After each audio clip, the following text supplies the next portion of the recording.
The disappearance of Brookelyn Farthing is a tragic reminder that bad things can happen even in a small town like Berea. Brookelyn Farthing was an outgoing, ambitious young woman. She was full of life and had a bright future ahead of her, or so it seemed. On June 17, 2013, Brookelyn vanished without a trace, and that bright future suddenly disappeared with her. Welcome to Unsolved Edition. We are here yet again with a new story of an unsolved case. But before we begin, we would like you to subscribe to our channel for more fascinating stories like this. So stay with us until you know the full story of a teenage girl, Brookelyn, who disappeared in 2013. It all began on a warm June evening.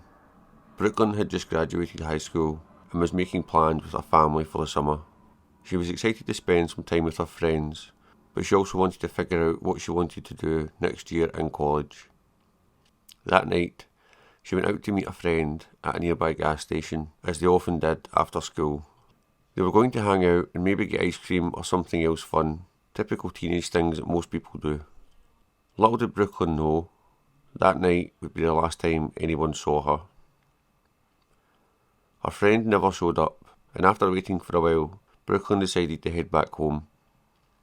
On the way there, though, she passed by a large field.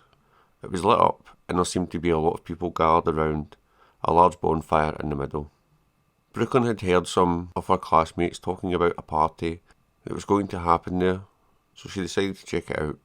When Brookelyn arrived at the party, she found out that everyone from school seemed to be there, even Paige and her cousin, who she usually hung out with. She was excited to see them, but they had already decided to leave early and told Brookelyn she should stay and have fun. She wanted to go home with them, but they insisted that it was a one-time thing, so she reluctantly said goodbye and watched as they drove away. She spent the next couple of hours socialising.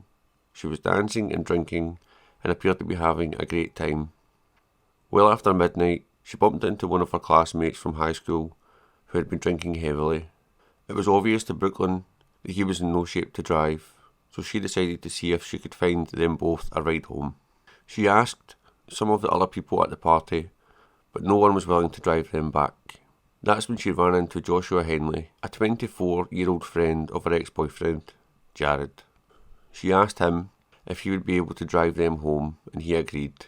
As Brooke and her classmate got into Joshua's car, they had no idea that this would be the last time anyone would ever see Brookelyn alive. Now it was 3 a.m. Joshua drove them back to the classmate's home, and then, for some unknown reason, decided to take Brookelyn back to his own house. His home was in a nice but isolated area of the outskirts of Berea. Brookelyn was somewhat familiar with the area, as her Sunday school teacher lived there. Joshua's home was in foreclosure, and the water and electricity had already been shut off.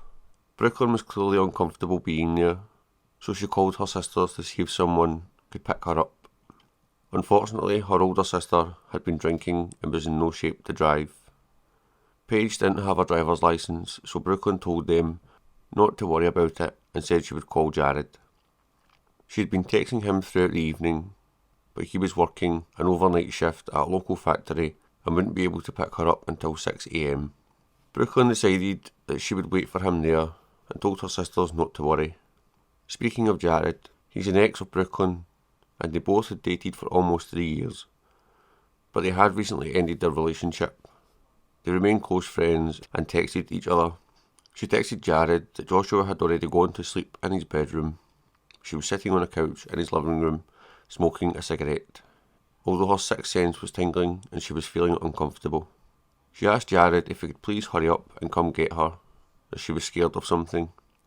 Little did Brookelyn know that those would be the last words anyone ever heard from her. When Jared arrived to pick her up, she was nowhere to be found. He assumed that she probably left with someone else and went home, exhausted from his overnight shift, without knowing the truth.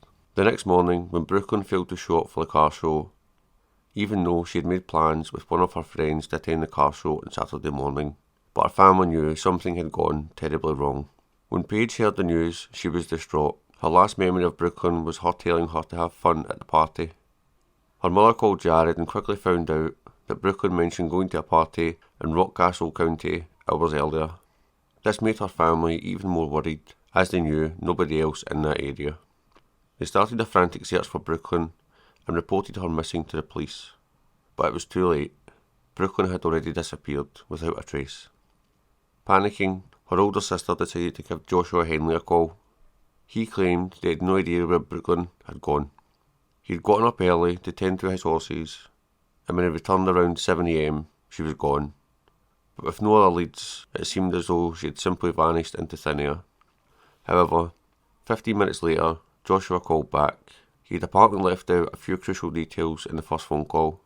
He now claimed that when he got back to his house that morning, it was on fire. He noted that Brooklyn had been sitting on the couch smoking when he left and assumed she had lit the fire and then left. None of this made any sense to Brooke's family, and they found it highly suspicious that Joshua had neglected to mention the fire when he was first questioned. Driven by fear, they immediately drove to his house to see what was going on. Could Brooklyn really have started the fire? And if so, where did she go after? The fate of their beloved daughter was still unknown. Little did they know, a twisted plot was about to unfold before their eyes. What exactly happened to Brooklyn that fateful evening? With no leads and little hope, her family could only pray for the best outcome. By the time Brooklyn's family arrived at Joshua's house, the scene had been taped off by police as a crime scene. As they approached, a feeling of dread swept over them when they realised that this was no ordinary fire. It had been deliberately set and contained to the couch in Joshua's living room. The couch had been burned to such an extent that it had even created a hole in the floor. It was clear something terrible had happened, and they needed answers, fast. It seemed like Brooklyn's disappearance had just taken another sinister turn. With no new evidence, her family could only speculate what might have occurred. But one thing was certain, their beloved daughter was still missing. As the police began their investigation into Brooklyn's disappearance, Joshua became an obvious suspect. He had been the last person seen with her, and she had vanished from his home under mysterious circumstances. Despite this, detectives could find no conclusive evidence linking him to her disappearance. He was questioned and released. Even though Joshua insisted he had no idea what happened to Brooklyn, the fact that she had vanished from his home under such suspicious circumstances seemed to be enough for everyone involved. Something dark and sinister was afoot. As the investigation progressed, her family could only wait in agony for answers, but would they ever find out what happened to their precious daughter? It seemed almost impossible to imagine what horrific fate had befallen Brooklyn. With no leads and an ever-growing sense of dread, her family was left with only one option: pray for a miracle. Would they ever get the answers they so desperately sought? Only time could tell. Until then, all that was left to do was wait. The fate of Brooklyn still hung in the balance, and her family clung to the hope that one day, soon, they would find out what really happened. If you liked this video, or you want to add something that we missed, feel free to let us know in the comment section.